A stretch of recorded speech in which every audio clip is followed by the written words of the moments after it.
post ni Senator Panfilo Lacson at sa kanyang mga bagong allegation.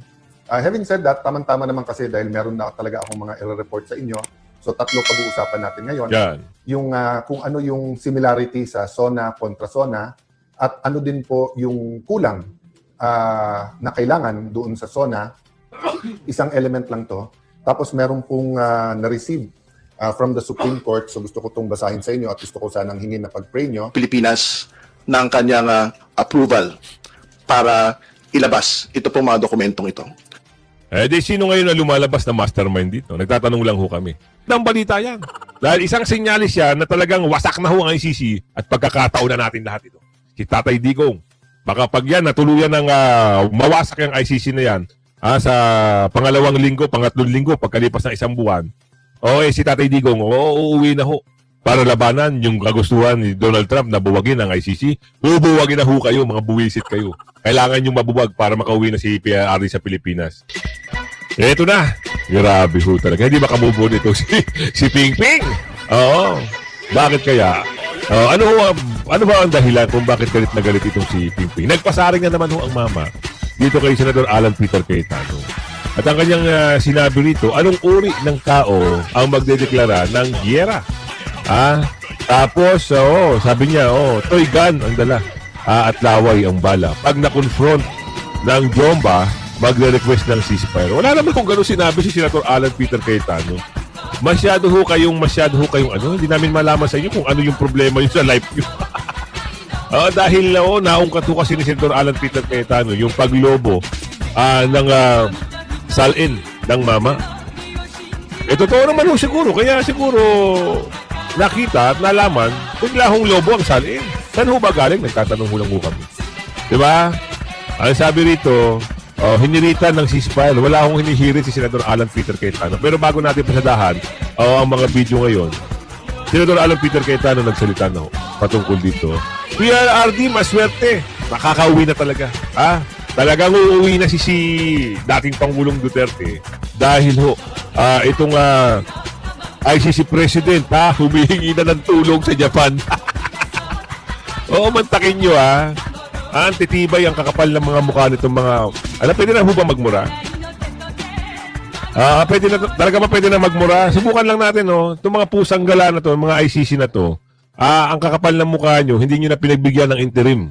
Itong si PRRD. Ngayon, hihingi kayo ng tulong. Mga sarap nyong pagsisip. At itong Chad, sino ba itong Chad na to? Chad, aalis na sa ICC.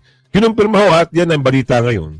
Talagang malalaman nyo at makikita nyo rito na unti-unti na hong nabubuwag itong ICC. Pagkakataon na ho natin ito. Pagkakataon na ho ni PRRD na makauwi ng Pilipinas. Pero siyempre, hindi naman basta-basta pwedeng ibigay ang detalye niya. Baka mamaya, gawa na naman ang kwento ng mga durobo yan. Diba? Sabihin, may kaso pa yan dito hilingi sa Pilipinas. Wag natin ikwento sa kanila kung kailan ang paglabas at pag-uwi ni Tatay Digong. Hihi! Pag-usapan natin to. Bakit nag-iiyak-iyak na naman dito si Ping Ping? Inilita ng ceasefire. Nagparinig daw si Senator Ping. Saan niya pagbulong na hiniling para sa isang ceasefire. Wala namang ganun. Tsaka yung sinungaling na si Mr. Bendalo, kita nyo kung ano daw yung sabi. Huwag na muna daw pag-usapan ng flood control. Bakit hindi pwede pag-usapan? Pag-usapan nyo, yan ang gusto ng taong bayan. Relax lang kayo. Oo, yan ang hinihiling ng nakararami. Ang malaman kung sino ang magnanakaw sa kaban ng bayan. Walang binanggit na pangalan ng senador pero bago ito nagsumite ng kanyang tanggapan, ng mga ebidensya sa umano'y ghost project sa Taguig. Wow, may ghost project ba sa Taguig? Bubulong ko na kung ano yung ghost project sa Taguig. Ito ang ghost project sa Taguig. Maganda ang mga parke dito. Kasi naikutan natin yan eh. Maganda ang pamamalakad ng mayor ng Taguig. Maganda at maayos ang mga eskwelahan. Libre ang uniform. May sapatos, libro, libre ang mga notebook, libre ang aral. Paaral, may scholar. Ganyan sa Taguig. Hindi nyo ba alam? Yan pala ang ghost project sa Taguig. Maayos. Ceasefire may footsad ni Lacson sa isang Facebook live nitong Martes, July 28, sinabi ni Cayetano na sasagutin niya ang mga aligasyon kung mayroong mga tiyak at opisyal na reklamo. Pumalag din siya sa pagkumpronta ni Lacson sa Taguig sa Bulacan pagdating sa maanumalyang flood control. Ito ang sagot ni Senator Alan Peter Cayetano. Nagpasaring na naman kasi Itong si Pingping. Ang hirap sa inyo. Ang hilig nyo talaga magpasaring. Di namin alam sa inyo kung ano na yung gusto nyo. Gusto nyo ba magtrabaho? Gusto nyo bang tumulong sa bayan? O gusto nyo nakawin ang kaban ng bayan? Itong mga pasaringan na ito, hindi na ho ito mabuti. Dapat ginagawa nyo na lang ho yung trabaho nyo. Masyado ho kayong nag-iiyak. Masyado kayong balat sibuyas. Sabi ni Aling Ledesma. Di ba? Dapat hindi nyo na pinapatulan yung mga ganyang bagay. Kung nasilip yung sa inyo, baka totoo naman. Senator Alan, sagutin mo sila. Nabulagan na naman ako sa post ni Senator Panfilo Lacson at sa kanyang mga bagong allegation. Having said that, tamang-tama naman kasi dahil meron na talaga akong mga i-report sa inyo. So tatlo pag-uusapan natin ngayon. Yan. Yung kung ano yung similarity sa SONA kontra SONA at ano din po yung kulang na kailangan doon sa SONA.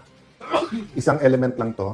Tapos meron pong na-receive from the Supreme Court. So gusto ko itong basahin sa inyo at gusto ko sanang hingin na pag-pray nyo.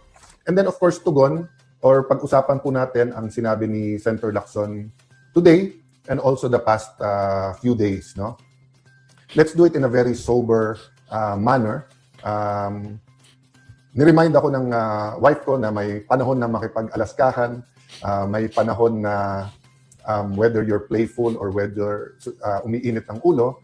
But sabi nga niya, people deserve, especially mga Tagigenyo, to know na nasa magandang kamay ang syudad ng Taguig, na pataas ng pataas ang antas ng kabuhayan sa Taguig. Totoo yan. Na hindi po kami Totoo yan, Senador. Maganda ho ang nagiging pag-angat ng Taguig.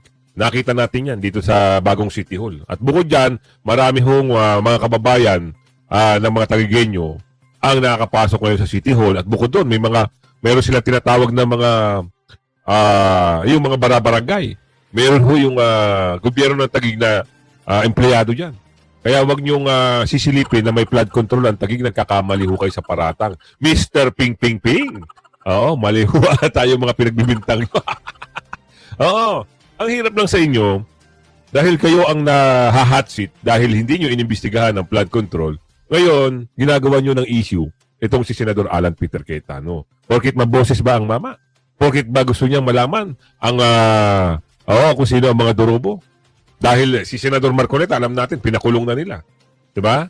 Si Senador Alan Peter Cayetano lang dahil malakas ho si Senador Alan Peter Cayetano. At pwede ho itong nasa survey, tumakbo itong Vice President, pwede rin. Kaya ginawa-gawa nila ng paraan kasi may mga pangarap yung mga maleta gangers dyan, yung mga bulok na 13, meron hong iilan dyan na nangangarap maging Vice President. Eto na. Gusto na nilang maging successful ang kanilang mission sa pamamagitan ng pagpapakulong ng mga senador, sa pamamagitan ng paggagawa-gawa ng issue, sa pamamagitan na ma-impeach si BP Sara, wala na ho kalaban itong mga dorobo, maleta gangers. Sipin nyo kung sino ang malalakas. Bakit hindi nila ipursu pag-usapan yung flood control? Diba? Yun ang main issue ngayon eh. Hindi naman yung impeachment eh. Ginawa na lang nila ng paraan para hindi nga mapag-usapan at ma-divert ang issue sa impeachment ni BP Sara. Ngayon yung kwento na mayroong mga witness na magpapatunay na yung pag-withdraw, wala naman hong problema sa pag-withdraw. Nabanggit sa pag-withdraw kung anong araw, anong petsa, at saan-saan. Hindi ho sinabi doon sa pag-withdraw na nilustay ni BP Sara ang pera. Tsaka hindi ho sasabihin sa inyo kung saan ginamit ang confidential fund. Yan ang pakatandaan nyo mga dorobo. Senator Alan, tuloy mo. Tolerate ng corruption at saka ng ghost projects or mga anomalya, yan po man ay local, national government, yan po man ay private. No? Wala pong perfect, pero ang importante po ay yung kung pinapayagan ito o hindi. So let me start po by thanking God for this opportunity na makausap kayo directly. I thank God that kahit umiiba ang panahon, social media, ang kampihan ng bawat isa. I mentioned some of this sa Kontrasona. If hindi nyo po napanood, nasa Facebook po natin, pakitignan nyo. I think it will also be on YouTube. So let's start po with the biblical principle that we've been talking about. Kung anong ating itatanim, yan ang ating aanihin. Again kung ano ang ating itatanim, yan ang ating aanihin. Ang common example na binibigay dyan, di ba? Hindi ka pwede magtanim ng buto o ng seed ng mangga, tapos ang gusto mo anihin ay santol. Yan, tama. Parang isang paliwanag na kung ano yung tinanim mong kasamaan, pag-aanihan mo yan pagdating ng araw. Ganon yung mga maleta gangers. Ganon itong mga tracing bulok. So nagtanim sila, Pinakita nila sa taong bayan na magnanakaw sila, sabi ni Aling Ledesma, oo, eh taong bayan, magsusukli ho yan. Ng ano? Sa pamamagitan ng hindi pagboto dito sa Maleta Gangers. Kaya mag-usapan natin itong BIR box ni Vice President Sara Duterte at si Mans Carpio. Ngayon, ang sinasabi nila, nung mga nakaraan, ito mga yabang-yabang nito ni Impacta. Di ba yung sinasabi ni Impacta na hindi makikialam ang Pangulo, walang pakialam ang Pangulo, bahala yung mga congressman dyan, sila ang maglitis, at yung Pangulo ganun din. Ngayon, eto na. Todo yabang na ngayon sila. Dahil bakit?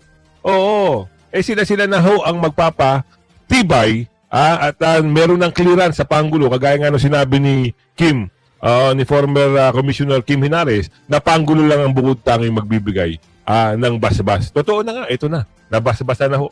Dahil sa basbas nila, sigurado. Sigurado, oo. Sigurado na nila masisiraan ng gusto si Bibi Sara. Ang problema, kahit ba ilabas yung BIR box na yan, makakakuha sila ng tamang boto. Yan ang malaking katanungan. Oo, isipin muna nila na lahat yan, lahat ng ginagawa nila ay isang pamumulitika na lang talaga. Hindi ho sila abante dahil hanggang ngayon yung D6 na threshold ay nananatiling D6. Nananatili doon kung ano yung pagbobotohan ng 24 senador. Yun ang pag-uusapan doon. Ngayon ito, bakit nagyabang-yabang na naman kayo? Lalong-lalo na, ang yayabang nyo magsalita dyan. Lalo na yung tagapagsalita, yung under. Tsaka itong mama na ito, si Ilong Ranger. Kung todo. BIR documents ng mag-asawang Duterte Carpio at ang kanila pong mga pamilya ay isinumiti na rin sa Senate Impeachment Court. Nagbigay ang Pangulo ng Pilipinas ng kanyang approval para ilabas ito pong mga dokumentong ito. Sino ngayon na lumalabas na mastermind dito? Nagtatanong lang ho kami. Kasi kung ayaw makialam ng Pangulo nyo, bakit ngayon? Bigla-biglang lumabas. Parang ganito lang yan. Ganito yung sinabi niya noon na ayaw niyang paresto si Tatay Digong kasi hindi raw at wala daw jurisdiction, ICC, sa Pilipinas. Nung naaresto na si Tatay Digong, ito na. Kita nyo gano'ng kasinungaling, di ba? Maniniwala pa ba kayo ngayon? Kaya nga sabi nga talaga ng lolo ko, kawawa kayo pag nanalo yan. Buti na lang, hindi niya rin binoto yan si Bangag. Ngayon, ito na, nabudol na tayo. Ilang beses kayo nabudol? Ilang beses kayo pinaasa sa SONA, naging sana, at yung sana, sana hindi na lang natin binoto, at sana hindi na lang nakipagtandem kay BP Sara, at sana hindi na lang inendorso ni BP Sara itong mama na ito. Alam nyo bakit? Mapapasana ka na lang talaga na na sana hindi na lang ito naging presidente ng Pilipinas. Sayang ho ang termino, ang 6 na taon na lagi nilang niyayabang na mayroong progreso, mayroong programa, pag-aseso. May pag-aseso ba? Puro utang na ho ang Pilipinas. Saan umaseso? Saan banda? Kaya isipin nyo mabuti. Saan umaseso ang Pilipinas na niyayabang-yabang, lalong-lalo na magpapalipad ng rocket ship sa outer space. Anong bagay ang may tutulong nyo doon? Nagpapalipad kayo. Train nga, wala tayo. Bullet train, wala tayo. Wala rin kayong mga planta refinery na masasabing sa inyo. Di ba? Yabang-yabang nyo. Kaya nga pinagbumura kayo ng taong bayan. Buti nga sa inyo. Kung ako nagmumura, di sana murahin ko din kayo. Mga pusang gala kayo. Ito tayo. Naku, ito na. PRD at PNP at AFE, you are very close to my heart because you offer our lives for the country. Pero ano nangyari? Bakit may mga... mamaya pag-usapan natin yung ICC at pag-uwi ni Tatay Digong. Si Tatay Digong ang nagbigay ng mataas na sahod dito sa mga PNP, AFP. Pero ano nangyari? Parang tinaydor nyo rin. Ang dating Pangulo. Kung hindi kay Tatay Digong, hindi tataas ang sahod nyo. Tinalo nyo pa nga yung yung mga teacher, mga nurse. Tinalo nyo pa. Ang laki ng... Tapos ganyan lang gagawin nyo. Ayun ang sabi ni Aling Ledesma. Sabi niya, my best wishes to the men and women and LGBT of the Philippine National Police and the Armed Forces of the Philippines. You are very close to my heart because you offer your lives for the country. Vice President Sara Duterte, good afternoon in this sunny day in The Hague. Kumusta kayo today, ma'am? Yes, I'm okay. Loving the sunny weather. Hindi kailangan mag-jacket. Very summer-ish. VP, how is your visit with PRRD today?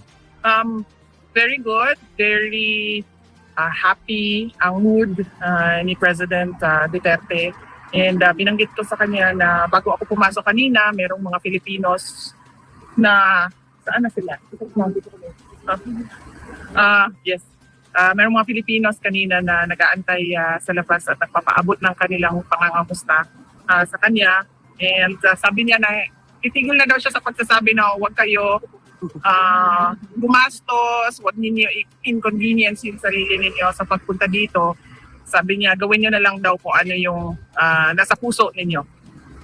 VP Inday, marami po kasing claims circulating on different social media platforms, ma'am.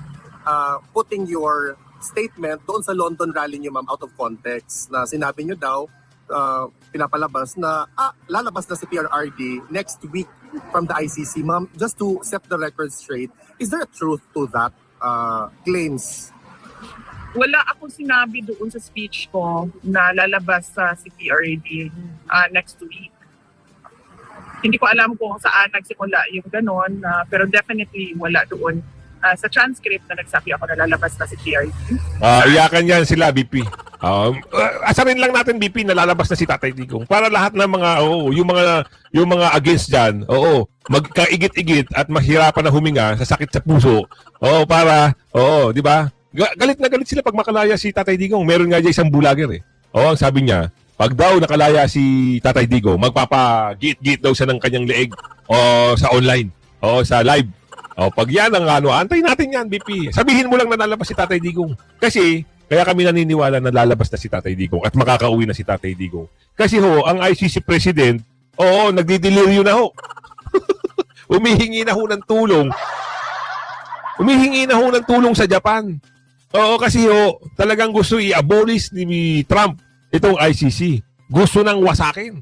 At hindi lang dahil itong si Chad, aalis na rin sa ICC. Hindi ko alam kung sino itong si Chad, Central Africa, pag-alis sa International Criminal Court. Magandang balita yan. Dahil isang senyalis yan na talagang wasak na ho ang ICC at pagkakataon na natin lahat ito. Si Tatay Digong. Baka pag yan, natuluyan ng mawasak yung ICC na yan, sa pangalawang linggo, pangatlong linggo, pagkalipas ng isang buwan, si Tatay Digong, uuwi na ho. Pero hindi natin sasabihin kung saan, Baka maya, gawa na naman ng kwento ng mga hinayipak ba dyan eh. Diba? Tuloy mo, BP Sara. Or lalabas sa PRD next week. Dahil alam naman natin lahat at nakikita natin sa ICC website yung schedule ng kanyang kaso. At kung makikita natin na walang schedule ng hearing ng release at ang meron lang schedule ay yung kanya trial proper. VP, okay lang ba si PRRD with the heat right now with the current weather ng Netherlands? It's very siguro comfortable sa init dahil kahapon naka-sweater pa rin siya at sinabihan ko na siya na hindi ko na kaya yung init dito sa kwarto, so kailangan natin buksan yung window. Tapos kanina naka-close na naman yung window, so sabi ko sa kanya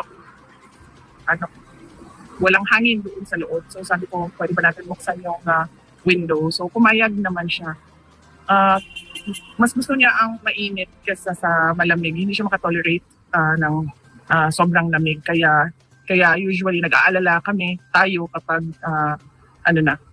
autumn and winter months na dahil sobrang lamig talaga. So yan ngayon, klaro ni BP Sara, pero sa atin, ako naniniwala ako. Dito pag natapos na ang kwento ng pagbubuwag dito sa ICC. Kasi bakit humihingi ng tulong itong ICC President? ICC President humihingi ng tulong sa Japan. Para saan siya hihingi ng tulong?